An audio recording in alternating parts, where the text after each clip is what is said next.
Hello everyone, and welcome to another edition of What's on My Desk.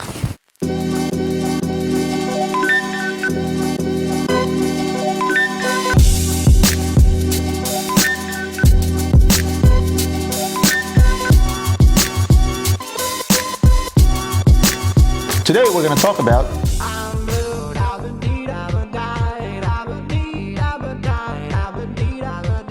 You're my boy, Blue! Yep, you guessed it. I am going to talk about watches that are blue, or the significance of the color blue in the watch industry. Now, what do I have on my desk today? I have a royal blue tourbillon. Seems fitting for the topic, and I do have a few variations of it to show you. I have a Patek Philippe 3800. I have the Rolex Day 2 Platinum with Arabic numerals. And I have something super rare, which is an Audemars Piguet Royal Oak Perpetual offshore calendar in white gold.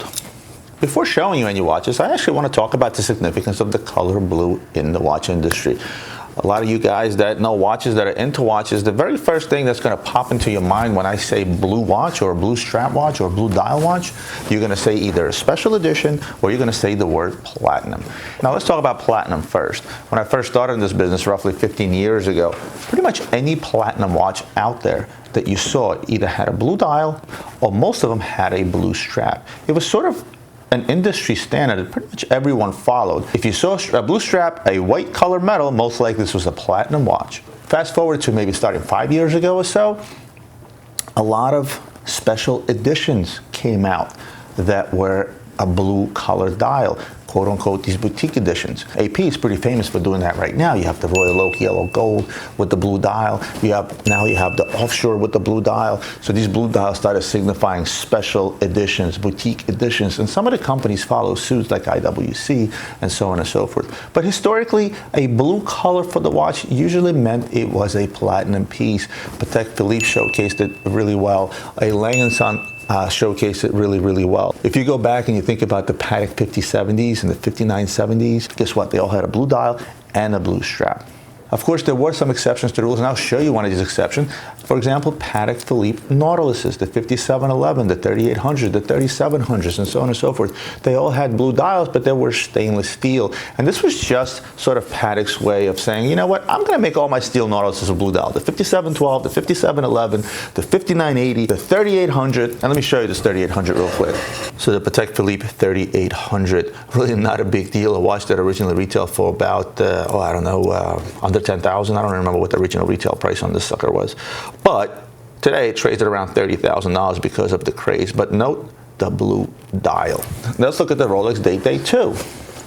A platinum piece with a blue dial. Well, this is a light blue dial, but nevertheless, it is a blue dial, and it does have blue Arabic markers. Beautiful watch, super popular. Sells for a bit more than a regular Day 2 just because of the Arabic dial.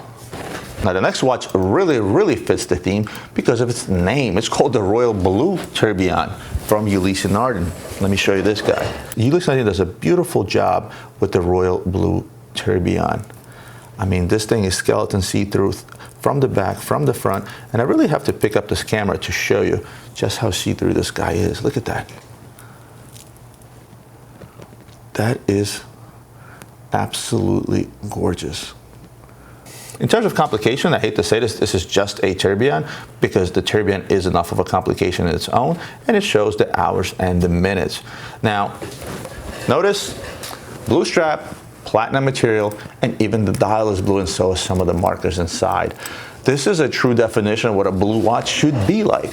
The Ulysse Nardin Royal Blue Tourbillon. This particular version retails for $320,000. You can find this on the market today anywhere from $30 to $40, and sometimes you can even get a better deal if you call us.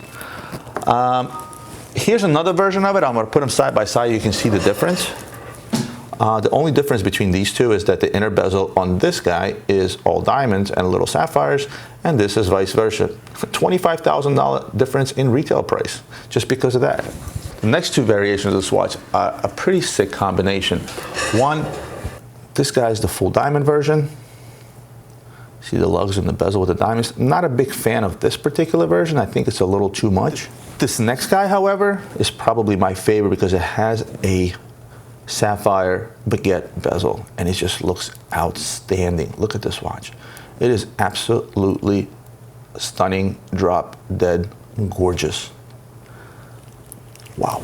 Last but not least, I'm going to show you something super duper rare that you don't see every day. Still fits with the theme of a special quote unquote blue watch because of its blue dial. But it is not a platinum watch, it is a white gold watch, but it is indeed a special edition. It is an Audemars Piguet Perpetual calendar chronograph offshore in white gold. They made 10 of these. Let me show you this watch.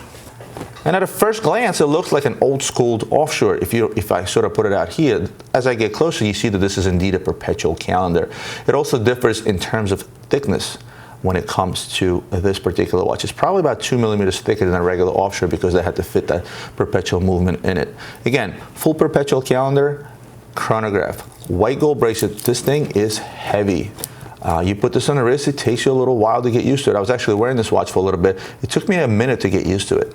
Something super rare, something super, super cool, something you're not gonna find anywhere else on the market today. Again, they made 10 of them. They also made 25 of these in a titanium version with the blue dial. And then they made the white dial titanium version, which was a complete flop. You can find those things in the low to mid 20s, where the titanium one, you can't find anywhere, and neither can you find this. How much does this thing trade for?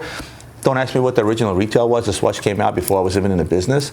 If I had to guess, its original retail was probably somewhere around the $50,000 mark. Today, you're going to be paying upwards of $70,000 to $75,000 if you want one of these and can find one. Blue, you're my boy! Thank you, sir. I hope you enjoyed this quick episode in regards to the significance of the color blue in the watch industry. And last but not least, let me show you what's on my wrist. I'm wearing the Concord C1 Research Lab, blah, blah, blah, something super duper special. What is this thing called anyway? Hold on a second. I'm wearing the Concord Lab C1, something super special, something that broke the internet. I had this watch twice over, actually. This is the second time I have this watch in stock.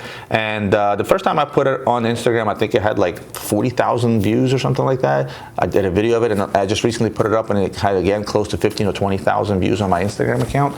I'm gonna take this off my wrist because you really guys have to see what this thing looks like. Again, I'm not going to do the nuts and bolts, but as you can imagine, it's a pretty complicated watch. It's got a 3D tourbillon that spins among 3 axes here. It has an energy tank, which is filled with a liquid to show you how much power the watch has left. It's got this super funky display of seconds on the side. It's got the super duper winding mechanism. You press this button, this thing pops out, and you can wind the watch. And a whole other super duper cool features that I'm not going to get into. Maybe I'll do a separate review on this watch altogether because it certainly deserves it, and this one would probably deserve a full nuts and bolts review. In either case, my time is up. Thank you guys once again for tuning in. If you like this video, make sure you hit the like button. If you're not subscribed to my channel, make sure you hit the subscribe button, and I'll see you guys next time for more watch reviews and other videos.